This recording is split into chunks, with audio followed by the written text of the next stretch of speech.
What's up, everybody? Welcome back to another episode of the Poles and Podiums podcast.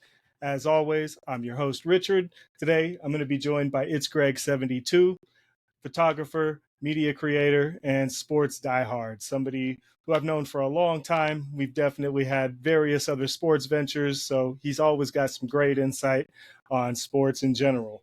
How you doing, man? Welcome to the show. Appreciate you having me on, man. Appreciate it. Appreciate it. I've been checking what you've been doing, man. I'm proud of you, man. Keep it going, man. Keep it going. Going. I appreciate the support. Thank you. We're going to do a guest segment today. We're going to call it I Got Something to Say. Little idea provided by Greg when he reached out to me about wanting to get on the pod. So we're going to go ahead and jump right in. We're going to touch a little bit on the Miami Grand Prix. As you know, we already did an episode, so we're going to go into a couple other details, get some other opinions, some other insight, talk about the F1 Academy race that happened this weekend a little bit as well. So let's jump right into it. So what did you think about the Miami Grand Prix? I would say this. I think that I'm a fan of when racing get their first win. Now, I'm fairly new still to the sport. I'm the DTS kind of fan. They come in the picture, all that good stuff. But no, Okay. I'm a huge fan of drivers getting their first win because you just never know when it's gonna show up, how it's They gonna don't. happen, and I keep seeing too many comments about Lando got lucky that the safety car came out when he did. I'm just like that McLaren been balling the last. Because if you remember last year at Bahrain, I think Lando had to pit like 100 times because of something was going on, and they was like really terrible. Oh, What yeah. that The was terrible. McLaren last year It was, was bruh, horrible on its tires. At the bruh, beginning of the year, it was potentially the worst car on the grid. man, And throughout the year, they had constant development. They they been, constantly moved that car forward. They had great man, upgrade packages, and they've definitely continued that this year and on into this season. They right. showed some genuine pace. There are definitely haters out there talking about Lando got lucky. Lando didn't get lucky. That was I'm a pure Red Bull pace. diehard, Red Bull enthusiast. It's my team. Max is my driver. Yep. And even I have to admit, that was pace. That That McLaren. that that was a ball, but even then, I think for me it's like even if he did get quote unquote lucky, right? Because lucky is a part of it. You got to be in the right place at the right time, but things that Oh, break your way, absolutely. right? But like you That's said, racing. but the thing is, yeah, okay, cool, luck. You can say it's luck because the strategy worked out perfectly fine. They threw a Hail Mary and it worked, right? But when the restart happened, man was gone. He was gone. Like, he like about the fifth lap. He was like, oh wait, he got this. At this Oh, point, we was more worried about Oscar Piastri screwing up his teammates race than Lando screwing up. Like, oh yeah, at least that's where I was at. absolutely. I don't know you was on that. That's where I was at. Oh no, I completely agree. The reality is you can say that it was luck or situational, had the safety car not happened, but that's racing. And Yeah, that's the way it that's goes. The sports in reality is, general. had Lando not stretched the life on that first set of tires, kept consistent pace, and kept Correct. those tires alive, he Correct. would have already pitted like half the grid had at that point. Yep. It was based on his driving, his performance, that he was Hmm. even in a situation to take advantage of that safety car. So Yep. you can't chop that up to, to luck. As far as pace, I agree. He was a little rough on the initial restart from the safety car, but after Hmm. that, man, I What? was checking it down on my little sheet when I was making notes, and he was like 3/10, 4/10 of a second faster than Max consistently, lap after lap after lap. It just And kept growing that and growing and growing. Like, man, that was this pure might pace, happen. man. Like, this might Yeah, actually happen. Oh, snap. it did. It You know? did, and he deserved it. Well, 100%. Like, Absolutely. bring McLaren back to the glory days, man. Jeez, it's like, whew, boy. And like you said, Yeah, and fair pace didn't need two of the competitors coming out. You just, nah, I'm gonna beat you at your own yeah, game. And they did. Like, that's wild. yeah. I am glad that we have a third winner in 2024. Because, Yeah. it looked The hairy field for a is second. definitely getting closer. It The looked, field is it looked, definitely getting closer. but I am worried about 2026 though. I'm a bit worried about that because as the 2021 when the new race showed up, the ground effect the way you call it. No, 2022. 2022 when it showed up. All of a sudden, Red Bull when it went berserk, and everybody else was like, "Oh, we got to catch up. It might take us a couple Right. years, right?" That's the only thing I'm worried about. But at least this year, I ain't gonna say Atlanta gonna be world champion all of a sudden. That, we not that's not gonna happen. At least I know it's not gonna happen. But No, that's not. he might get another one this year. He might get another I, one. He I might get think another so. one. I can see I him get think another so. one. I think Silverstone is going to be one to watch. It's going to be his Ooh, home race. They have ooh, the pace. I think ooh. Silverstone's going to be the race to watch for Well, another last McLaren year win. he was balling too. That first He was lap close, when you got that and that lead car. and everybody went crazy. Oh man, it's on. Yeah, It's on. It's on. I can't wait.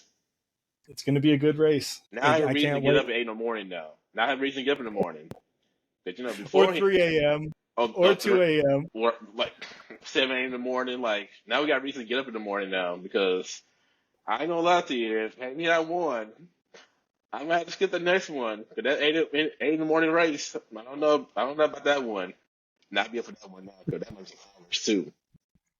See, personally, I'm the type that I'm up for every race. It doesn't matter what time Mm-hmm. it's on. I have multiple driver cameras up. I've got Oh, detailed screens. I watch on two TVs. yeah, I'm bitch, your in house on the watching it. data, Hold on a man. second. Oh yeah, Man, got F1 TV and multi-viewer for yeah, F1 TV. yeah. I've been seeing my TV. That's it goes. Yeah. That's the way to do it, man. And then I run it off the PC on two different TVs, and I've got data screens on one, and I've got my drivers and my main broadcast on the other. It's fantastic for catching Man, all the action. I man, definitely recommend it. for sure, for sure. Got you on that. Man, So other issues during the race, or other things during the race, or actually going back to McLaren. Let's stick there for a second. So Lando got the win, yeah. but Piastri was not slow. Piastri No, was he in a wasn't. good place to be right up there with him Yeah, until he got taken out of the race. right. You know, and he got wrecked and he got taken out. He got sent to the back of the field and he was fighting his way back up. So Yeah, people kind of forget that Piastri was up there fighting at the front too. He was fighting with Sainz. yeah. Like It, that's gonna be a fun teammate battle in the next year or two. That's gonna be a fun battle, especially when McLaren get to the top. Oh, yeah. it's gonna be. I don't know. I don't even know the compare to again. My history is so minimal right now. Still, even 4 years in, right? It's like Lewis and Rosberg. It's not even a thing, right? Right. So it gets They contentious, right? So I can't. It's gonna be one of those firecracker ones. And now I think he get his win now. He gotta get his. oh yeah. He gotta get See, his.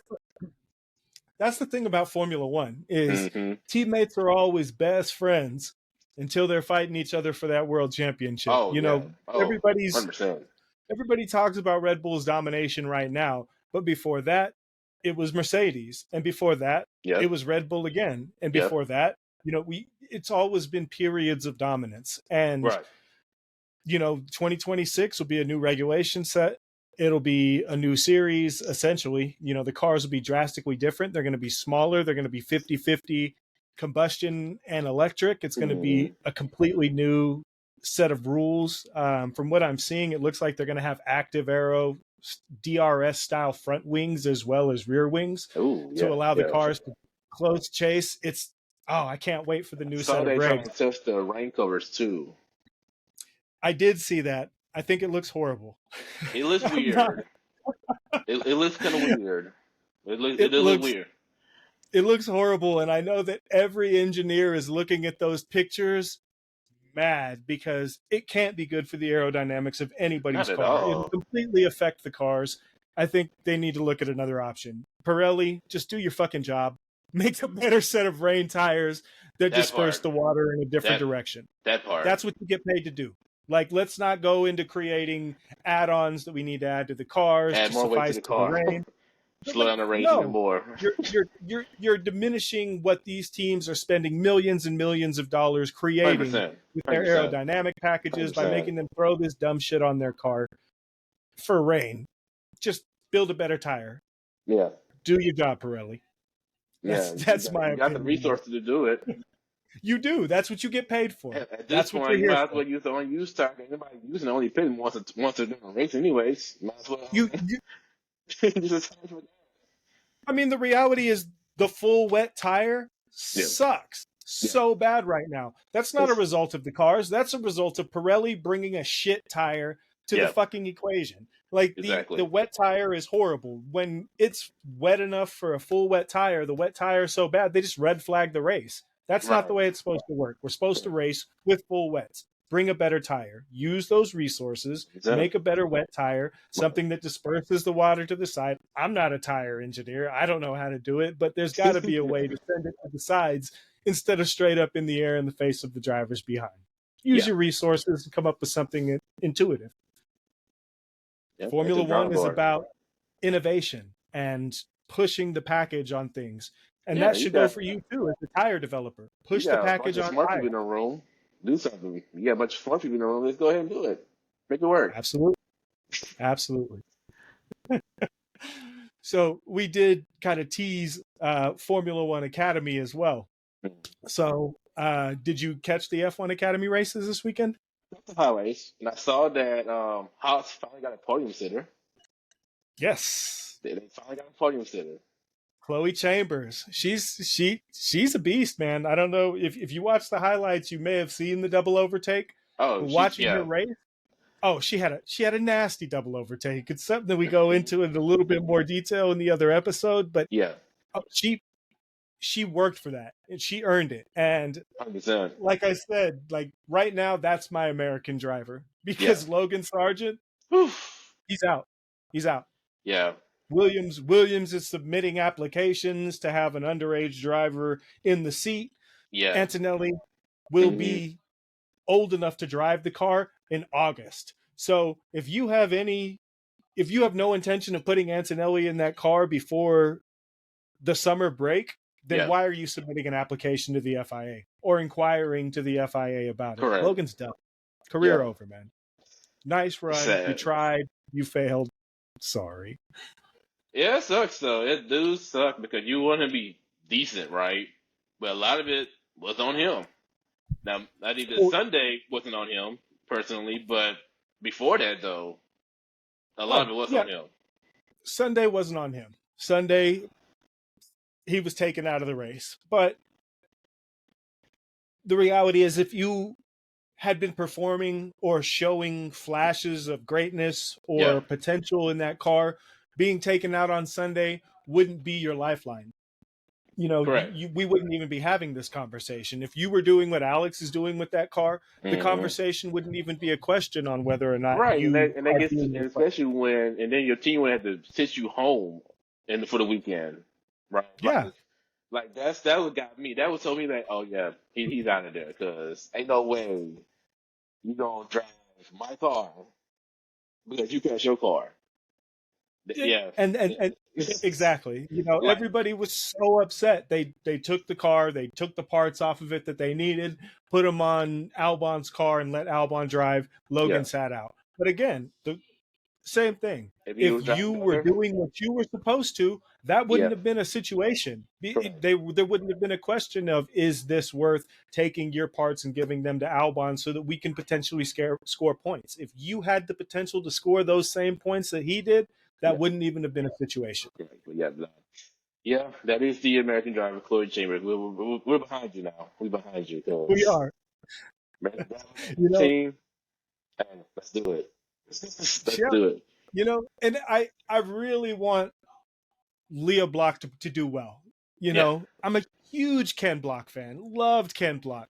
You know, he was hugely inspirational in my love of cars and motorsports and rally and moving kind of into FIA stuff. Yeah. You know, loved Ken Block. So to see his daughter doing open wheel racing in F1 Academy, that's fantastic. But she's not doing fantastic. It's still early in her career. You know, she's only had a couple races, I think 2 races under her belt and testing in Zandvoort. So she's still new. She's still rough and rusty. She hasn't had multiple seasons like Logan, but I really want to see her turn it around and show some potential and not be another Logan Sargent, you know, because for her to carry her dad's lineage on into Formula One or into open wheel racing and other areas of motorsport, if she does well in F1 Academy, if she can take that car and show that she can do something real with it, a lot of people don't realize how into motorsports some of these girls that drive for F1 Academy are. A good example, if you have watched the races, Dorian Pin or Han, she killed it the first race, Right. or the first race weekend, killed both races. Right. She was right up there on the podium fighting for wins this weekend as well. Most people don't know that she is an FIA WEC driver. She drives for the Iron Dames team in WEC racing. She's going to be driving at Le Mans. So she has lots of motorsports experience and has opened doorways to all kinds of other bigger motorsports pathways. So if Leah can take advantage of that, I would love to see it. But right now she's looking really rough. That's yeah. But while we're thinking about, we talking about McLaren, Bianca Bustamante. She podium setter too. McLaren had a good weekend. They had a great weekend. She's great. She's one of my favorites from F1 Academy, honestly. Same. Filipino driver. And she was in the W Series before F1 Academy. Correct. So Correct. Familiar with her from the W Series also. Correct. She was great in the W Series. Same here. She had a fantastic weekend as well. She had the rough start in the first race where she stalled out, ended up at the back of the grid, fought her way all the way back up to 7th. Yep. She did get a 5-second penalty with the chicane. She's a hard pusher. She's still young also. But that's kind of one of her downfalls that I see on her. One of her flaws that she really needs to work on is she has a tendency to cut a chicane, man. Yeah. Not just here. But she did it last weekend that they raced as well. She's just got to slow down, pace herself, breathe a little bit. Rein it in a little bit. Yeah, rein it in a little bit because she's got talent, man. She's skilled. But she kind of shoots herself in the foot a lot because I feel like she's got kind of that George Russell tendency where they're just go almost to their disadvantage, and they just gotta dial racing. That's pace yourself. You're not going nowhere. You're good. And she'll get there. She'll get there eventually. Max was like that when he was young in his career. Like that's a lot of the reason that Max and Lewis Hamilton used to come together so much. Is Max was like, I have to hit this. Super aggressive. Yeah, super aggressive. I need to make this too. I would say this too. It's crazy. People say a lot. You can say whatever you say about Max. I have my opinions, but I would say this though: to basically go like a full season and almost like full season and have with no mistakes, like the whole he's grown. The whole Bolog thing at Miami was the only mistake he made in the last year. Dog. Yeah, that's insane. And then when he did not finish the race, through no fault of his own though, because it was a car messed up. Like exactly, you gotta give him credit for that one. Like he's not he's generational no more. Yeah, he knows when to go. When not to chill out now. He ain't trying to fight nobody at the start no more. Like it has been. I have noticed that. Right, I have noticed that personally. Yeah, he's grown. He's developed as a driver. A lot of people forget. Or a lot of people who are newer to the sport don't realize that when Max was starting and a lot of what you see in Drive to Survive, he was 17 years old. He wasn't even old enough to drive a car legally on the street outside of Formula One. And he was winning Formula One races. So he's grown significantly from that point. He's been here like 6-7 years now. He's grown. He's matured. He's learned how to win. He's learned that, it's not about I will say this. every race. What stands out to me is Hungary 2020. I think he had the hiccup before the race, and then I don't know if he got to the podium, he got close to it. Yeah. And I was like, he's something. Always been competitive. He got something there. I see why I got him. The reality is back when Mercedes had their dominant era, they were as dominant, if not more than Red Bull is right now. Right. The difference was that when Lewis Hamilton made a mistake or when Bottas made a mistake, Max was there to capitalize, and he took advantage of it, and he scored them points. He took those wins. Like he was there in subpar machinery. The problem with everybody now is Max has the best car on the grid, and he has that capability that he had to take a car that shouldn't be there and win those races. So now he's just unstoppable. You know, I don't think that the Red Bull is as dominant as everybody tries to make it seem. It's the fact that Max is driving it. The Red Bull is where Checo is. You know, Checo is where the Red Bull should be, you know, middle of the top, you know, fighting for wins. If Max wasn't there, it's Max that makes that car the magic that we've seen for the last several years. Yeah. Yeah, and that's a whole lot of people question, like, is it the driver or is it the car? Well, it's kind of the driver a little bit because we see what Checo been doing that same kind of car. He's what we doing. It's nice. It's both. It's going back to Lando. Yeah. You know, the reality is you can have a driver that has tremendous talent and tremendous capability and, you know, has the ability to take that race victory if they have the right car. Right, because he had it in 2021. That first race, his first race could have been won in 2021 if it wasn't for him overriding his engineers. You know, but again, like you said, you learn, you grow, and he's been doing it since then. But still, you definitely it's definitely it's a nice balance.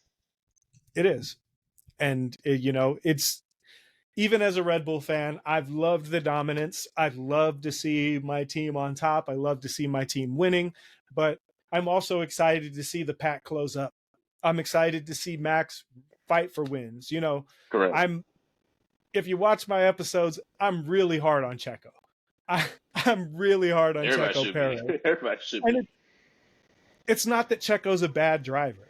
You know, he's a good driver. He's one of the only drivers that I've ever seen, as long as I've watched Formula One, to go from last to a win. Correct. You know, he has talent, he has ability, but he's not on Max's level. And the reality is nobody else is fighting Max right now. Max is so far ahead of everybody else. He's not being challenged. And he's my favorite driver. I want him to be challenged. I want him to be pushed to be better and better and better, because if nobody's fighting you and nobody's pushing you to make yourself better or to do better other than just your own desire, you don't get that maximum effect that he would get. He won't be as great as he could be if he doesn't have somebody there to challenge him.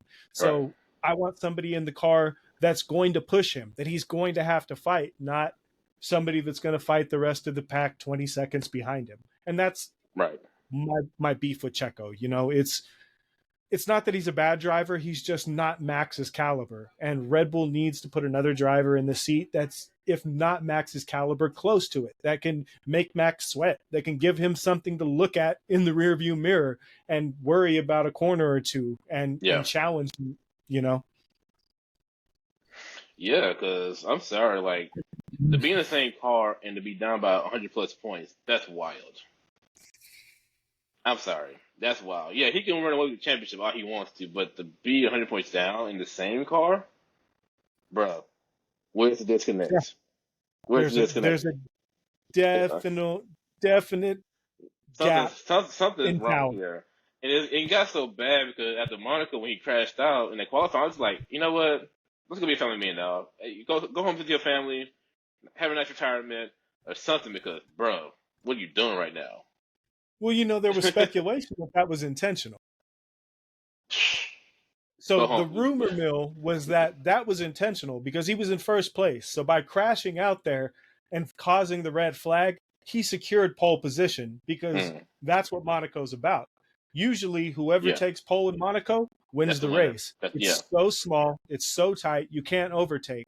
Right. So there was a lot of speculation, and that was a lot of supposedly what the beef was with Max at the end of the year, where he was saying that he wasn't going to help Checo win in Mexico. He's never going to give him the lead because of that situation in Monaco, supposedly, where Checo wrecked it intentionally to give himself the pole and cheat Max out of the fastest lap.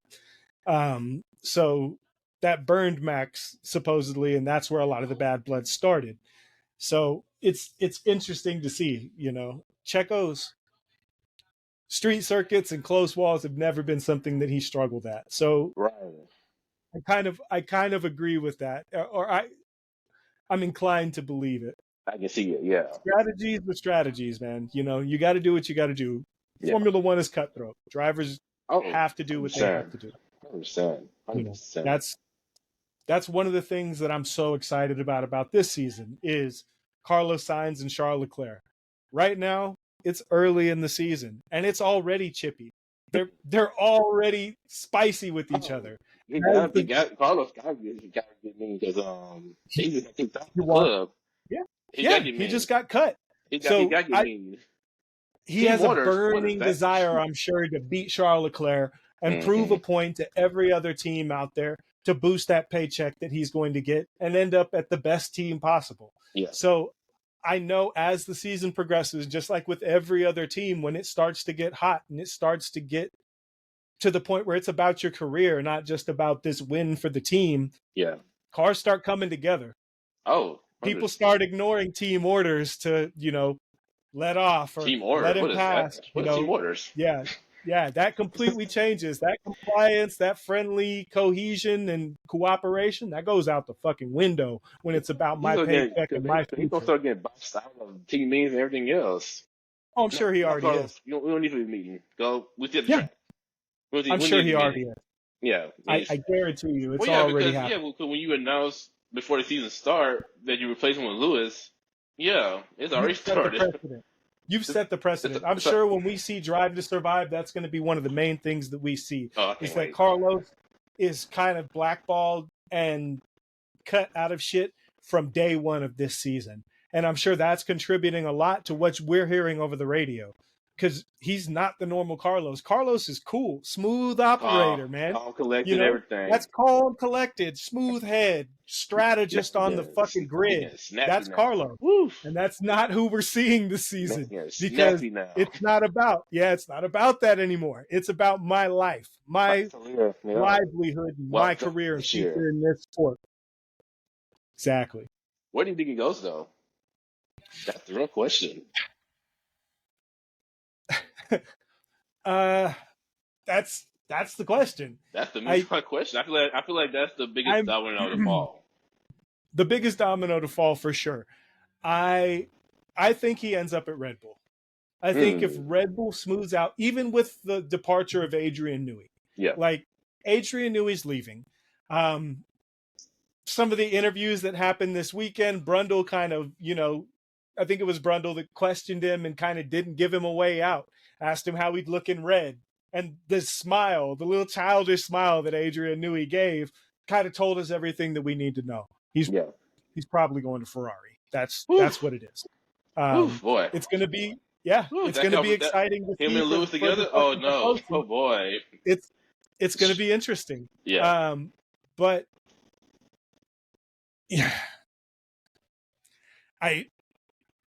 he can't go to Ferrari. He's leaving Ferrari. So that's not an option. Going where Newey goes isn't an option if Newey goes to Ferrari. Right. So you take the second best option on the grid.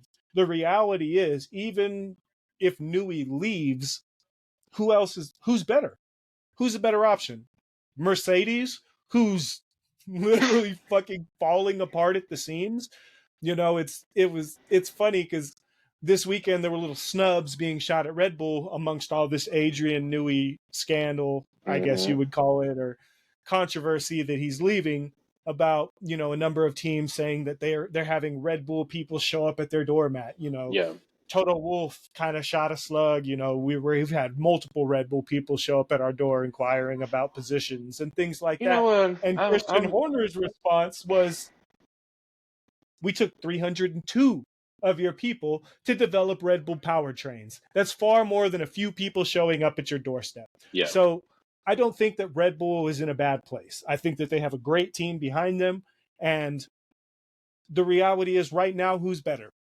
So you make the smart play. You go for the team that's doing the best right now. And the reality is Checo's contract is up right now. We're going to need another driver this year. I don't see him re-signing us. And Carlos Sainz would look sexy in a Red Bull outfit again. Like I'm I'm such a big advocate of Sainz and Max in that Red Bull. They drove together when they were at Toro Rosso. They Yep. make a fantastic team. They're they're both hungry, they're both driven. Carlos Sainz already has the Red Bull family in his family. His father has driven for Red Bull in the Dakar Rally for fucking years. Yeah. So it's funny when you watch Drive to Survive episodes. They're sitting at dinner and Carlos is wearing Ferrari, his dad's wearing Red Bull. Yeah. It bring him back to the fold. The only thing is he kind of forced his way out of Red Bull when he left initially. So there could be some bad blood there, but I think the reality is we brought Danny Rick back. I don't see why we wouldn't do it with Carlos as well, because Danny forced his way out too. He kind of stabbed us in the back and left for Renault. So if we had no problem bringing Danny back, I don't see why we wouldn't bring Carlos back, because he's a fantastic talent. Yeah.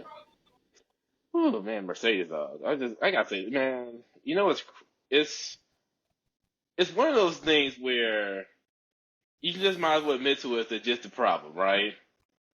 Because for the last couple of years, it's been like this. Yeah, we'll learn from this. Yeah, we'll grow from this. It's like, dog, 2021, you got exposed. Like high key, like you got exposed 2021, and then 2022, it all just went to crap, right? Literally with the crap in real time, and then when your 7-time world champion is like, yo, we gotta do this. Y'all like, we know more than you. What are you talking about? Okay, man. So you know more than me then. So you know more than me then. That's why everybody's leaving. They are. Right. Everybody's leaving. That's why literally everybody's leaving. So you know more than me. You haven't. Yeah. For that, now you try to catch up, and yet it was still McLaren is beating you now. You send your engine to McLaren, they're doing a better job with your engine than you doing your engine. Getting beat by customer teams. Like, McLaren is a front runner team right now, and Mercedes is a midfield team. That's the reality. They're in the same situation right now that Renault was at the end of kind of its run with Red Bull, where the customer team was doing better than the manufacturer, and that's a hard place to be. I'm not a fan of Toto Wolff, so I'm pretty controversial on Toto. I think that Toto's a fraud. I don't think he deserves to be the team principal. He's been a long-standing team principal, but I think everybody forgets that Toto kind of took on the foundation that Russ Braun built, who is one of the greatest minds in Formula One.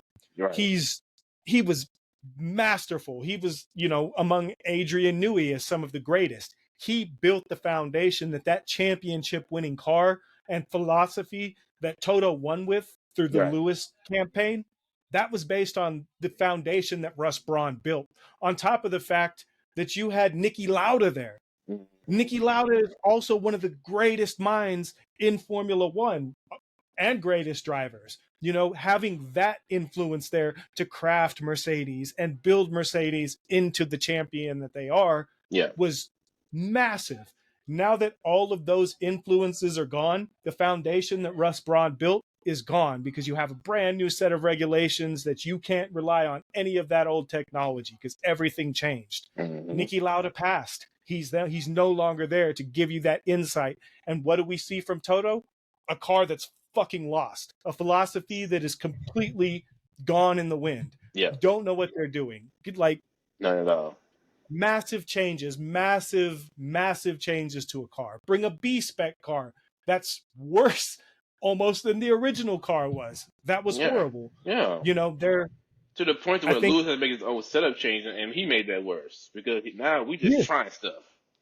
Yeah. And I think that Lewis has realized that as well, that Toto can't lead this team into the future, but Toto is vested there. He's ingrained. He's not going anywhere. So there's no way that Lewis owner of the team as well. Yeah. He's a huge investor. He's a shareholder. He's massively invested. There is no stance for Lewis to have been like, it's me or Toto. Bring somebody in to do some development. Right. It's not an option. So he had to go to Ferrari.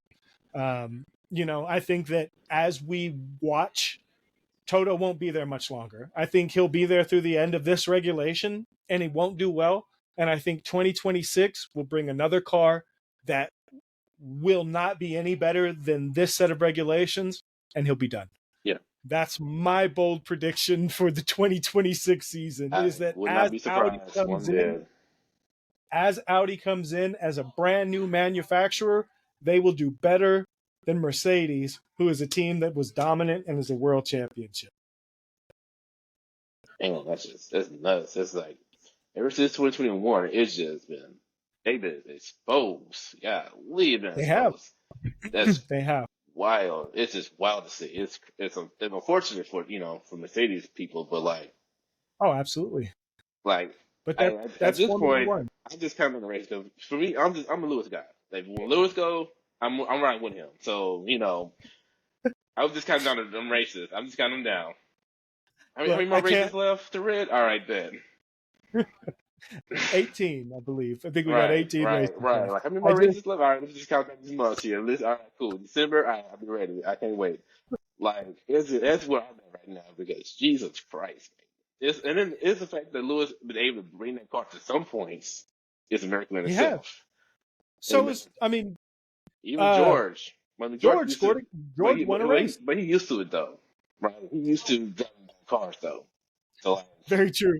Lewis is used to driving the best car in the grid. Right. So Russell is used to fighting a shit car. The very valid point as to why he's probably looking better than Lewis is right now is Lewis isn't used to this. Yeah, it's been too long. But again, this is Lewis we're talking about. He should be at the top. Even if he doesn't win the whole thing, he should be at the top. He should be fighting up there. He should. The fact that Mercedes is like, we good, dog. We good. We don't need you no more. Yeah, the house is burning around them, and Mercedes is sitting there eating dinner like, oh, don't worry about it. It's fine. There's nothing to see here.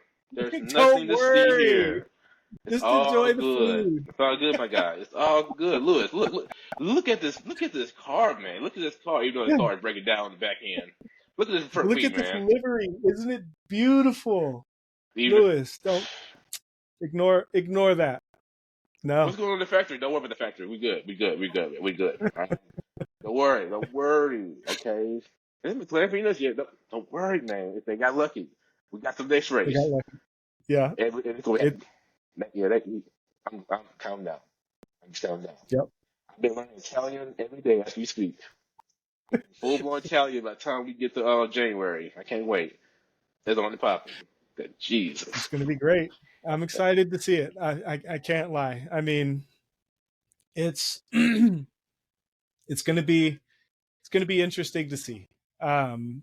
Next year will be a season, that we'll probably see us without Adrian Newey, and then 2026 we'll probably see him coming in on that new car. So I don't expect Ferrari to be the most dominant force on the track, even if Newey goes to Ferrari at the beginning of 26, because that'll be kind of coming into the team, and we probably won't see those massive changes until next season. Changes due to budget cap and things that we have today. Probably until 27, maybe 28, we'll start seeing the massive upgrades, but it's going to be something to see. It'll be a hell of a progression once he joins to watch how that car changes from wherever they are. For once, right? For once. Yeah. For once. For once in the current run of dominance that's been happening in Formula One. Oh man, I can't wait. Oh man, damn. I want my first to be a family man, Daniel Rick.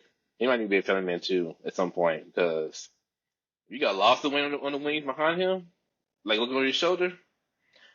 Yeah, you might need to let that bit go. Daniel Rick, I like him. I really like him. I think everybody likes him, but it might be time to go. I think it's that time. Who's that? Danny Rick. Danny Rick. Oh, Danny. It's over that time because you got Liam Lawson just waiting, dog. He's just waiting. He is, and I would say that Danny Rick I was worried about him. I thought that he was probably going to be done at the end of this season, especially when he was like, I need a new chassis. But Mm-hmm.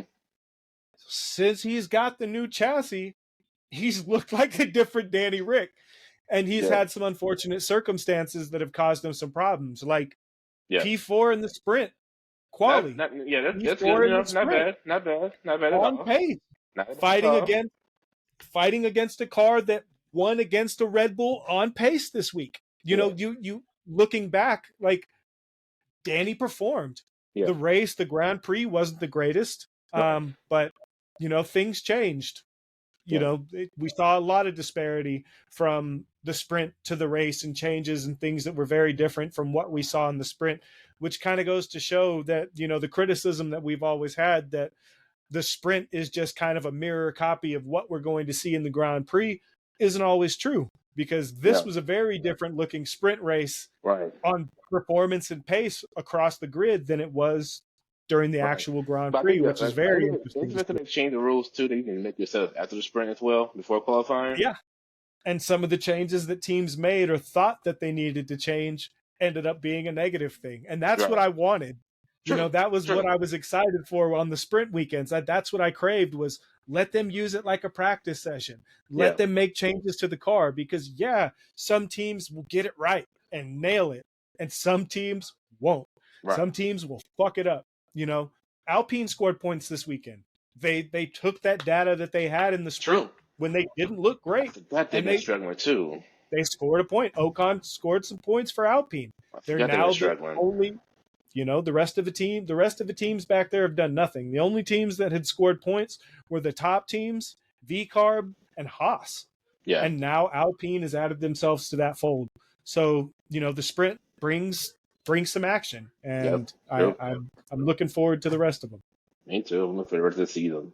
It's gonna be nice. I can't wait. So I guess we can almost finish. So what race are you looking forward to the most that's left this season? Yeah.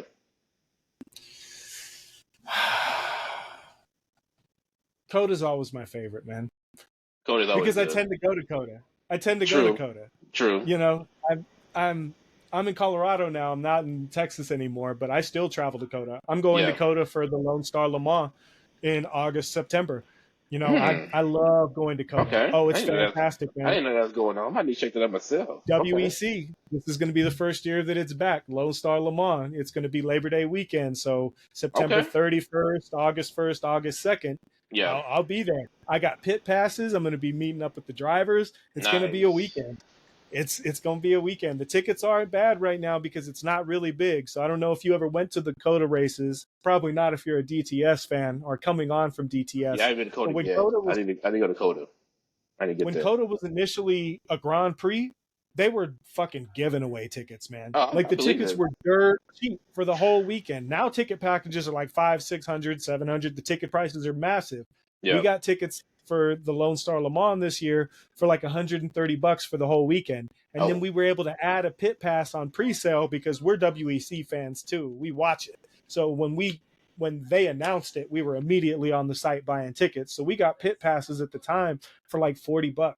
The ticket prices have gone way up. And when we got them, it was only giving us access for one day, like Friday night, I think, after the race. Yeah. And since then, and the popularity has changed and things have changed, they've upgraded our pre-sale passes to all weekend pit passes now. So we're going to have access to the drivers and stuff like that for the whole weekend. It's definitely worth it if, you could make a trip to Austin. It's going to be a hell of a weekend. I'm trying to make it out there. I'm trying to make it out there. Lone Star Le Mans. I'm trying to make it out there for sure, because that looks like it's going to be a good time. It's going to be a great time, man. Be a good time for sure. Right. But no, it was fun talking about this. It's been fun. I'm glad that we got a new race winner, a first one. Yep. And I wonder who's been the next one to get that first win. Now that's gonna be I don't know. One. That's gonna be the question. I selfishly hope it's not until 2026. Understood. Understood.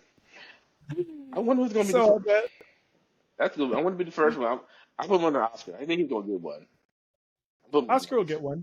Oscar will get one eventually. I think he'll be the next one to get his first one. I think it'd be nice to see Oscar get his first win. He's definitely got the potential. He's been fighting hard. Yeah, He's been up there. He's got a sprint win already. He true. just doesn't have a real Grand Prix win. So I could definitely see Piastri being the next person Yeah, I think he'd be the to first get his next first person. Grand Prix win, Yeah, I'm looking forward to it. especially with McLaren's current pace. Right. That's why I'm like, he has to be clear favorite at this point.